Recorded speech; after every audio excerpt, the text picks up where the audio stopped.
കാലം തികഞ്ഞു, ദൈവരാജ്യം സമീപിച്ചിരിക്കുന്നു, മാനസാന്തരപ്പെട്ട് സുവിശേഷത്തിൽ വിശ്വസിപ്പിൻ.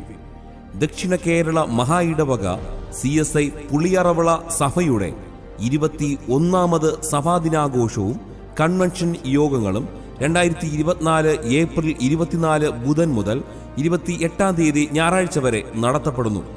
പ്രാരംഭ ദിനമായ ഇന്ന് വൈകുന്നേരം 6:30 മുതൽ കാതിക ശ്രേഷ്ഠ പുരസ്കാരം, യുവകാതിക ശ്രേഷ്ഠ പുരസ്കാരം തുടങ്ങിയ നിരവധി പുരസ്കാരങ്ങൾ നേടുകയും കഴിഞ്ഞ 30 വർഷത്തിലധികമായി 1500-ൽ-അധികം വേദികളിൽ കഥാപ്രസംഗം അവതരിപ്പിച്ചുകൊണ്ടിരിക്കുകയും ചെയ്യുന്ന ജനകീയ കഥാപ്രസംഗകൻ കലാലയം സൈമൺ കുമാർ അവർകൾ അവതരിപ്പിക്കുന്ന ഈശോ എന്ന രക്ഷകൻ എന്ന ക്രിസ്തീയ കഥാപ്രസംഗം ദൈവാലയ അങ്കണത്തിൽ നടത്തപ്പെടുന്നു.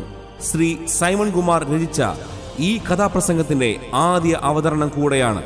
എല്ലാ പ്രിയപ്പെട്ടവരെയും പുളിയറവള CSI സഭാംഗണത്തിൽ വൈകുന്നേരം 6:30 മുതൽ ആരംഭിക്കുന്ന ക്രിസ്തീയ കഥാപ്രസംഗത്തിലേക്ക് ജാതി മത സഭാ ഭേദമന്യേ ഹാർദവുമായി സ്വാഗതം ചെയ്യുന്നു.